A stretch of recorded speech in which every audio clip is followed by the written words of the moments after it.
একটি নবজাতক শিশু কেবল একটি দুধের বোতল স্পর্শ করেছিল, পরের মুহূর্তেই সেই বোতলটি সোনায় পরিণত হলো। সে যাই স্পর্শ করত তাই সোনা হয়ে যেত। এই বিশেষ ক্ষমতা পুরো পরিবারকে স্তব্ধ করে দেয়। পরিবারের সবাই সিদ্ধান্ত নেয় এই ক্ষমতা যেন বাইরে কেউ জানতে না পারে। তার দাদি নির্দেশ দেন ছোটবেলা থেকেই তাকে সবসময় দস্তানা পরিয়ে রাখতে হবে।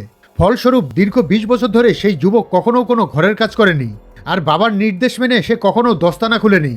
কিন্তু গ্রামবাসীরা তাকে নিয়ে উপহাস করত যে এত বড় হয়েও সে কোনো কাজ করে না। এই অপমান সইতে না পেরে যুবকটি সিদ্ধান্ত নিল সে কাজ খুঁজবে এবং টাকা আয় করবে। এক গ্রামবাসী তাকে জানালো যে একটি কাজ রয়েছে যেখানে থাকা খাওয়া ফ্রি। যুবকটি বুঝতে পারেনি যে সে প্রতারণার শিকার হতে যাচ্ছে। বাড়ি ফিরে সে গোপনে ব্যাগ গোছালো।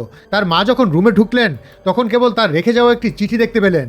খবরটি জানার পর পরিবারটি তৎক্ষণাৎ দেহরক্ষী নিয়ে তার খোঁজে বের হলো। আসলে তার এই ক্ষমতার কারণেই পরিবারটি ইতিমধ্যে অত্যন্ত ধনী হয়ে গিয়েছিল। বাবা চিন্তিত ছিলেন যে তার ছেলের এই শক্তি অন্য কেউ অপব্যবহার করতে পারে।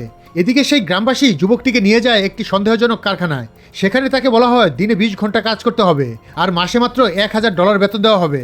কিন্তু আশ্চর্যজনকভাবে যুবকটি মনে করে এই বেতন অনেক বেশি, কারণ তার বাবা একবার বলেছিলেন 4 সদস্যের একটি পরিবার মাসে মাত্র $1000 চলে।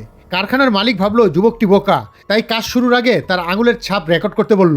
যুবকটি আঙুলের ছাপ দেওয়ার পর যখন বেরিয়ে গেল তখন পুরো মেশিনটাই সোনায় পরিণত হয়ে যায়। ফাইন্যান্স ম্যানেজার তো সঙ্গে সঙ্গে হতভম্ব হয়ে যায়। কাজ শুরু করার পর যুবকটির একটাই ইচ্ছে, টাকা রোজগার করে পরিবারের দারিদ্রতা দূর করা। সেই রাতে সে শুয়ে বিশ্রাম নিতে যাচ্ছিল, ঠিক তখনই এক মেয়ে হঠাৎ করে ঘরে ঢুকে পড়ে। সে কাঁদতে কাঁদতে যুবকটিকে অনুরোধ করে তাকে বাঁচাতে। কিছুক্ষণের মধ্যেই কারখানার মালিক দলবল নিয়ে ছুটে আসে, কিন্তু কম্বল সরিয়ে তারা কেবল যুবকটিকে একা দেখতে পেল। সেই সুযোগে মেয়েটি বিছানার নিচে লুকিয়ে পড়ে। মালিক চলে যাওয়ার পর যুবকটি দ্রুত দরজা বন্ধ করে দেয়, কিন্তু তখন দেখা যায় মেয়েটি বিষক্রিয়ায় আক্রান্ত ছিল। তাই তারা দুজনে সেই রাতটি একসাথেই কাটালো। এরপর মেয়েটি তাকে সেই কারখানা থেকে উদ্ধার করে নিয়ে যাওয়ার পরিকল্পনা করলো। ঠিক সেই সময় মেয়েটির বাবা মা সেখানে এসে পৌঁছায়। তার বাবা জিজ্ঞেস করেন সে কেন এমন জায়গায় এসেছে। মেয়েটি জানালো যে তার হবু বর কোনো পরোপকারী মানুষ নয়, বরং এক নিষ্ঠুর মানুষ।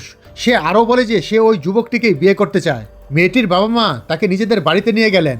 টেবিলে রাখা দামি খাবার দেখে যুবকটি বলে সে এসব খাবার প্রতিদিনই বাড়িতে খায়, কিন্তু মেয়েটির বাবা মা তা একেবারেই বিশ্বাস করলেন না।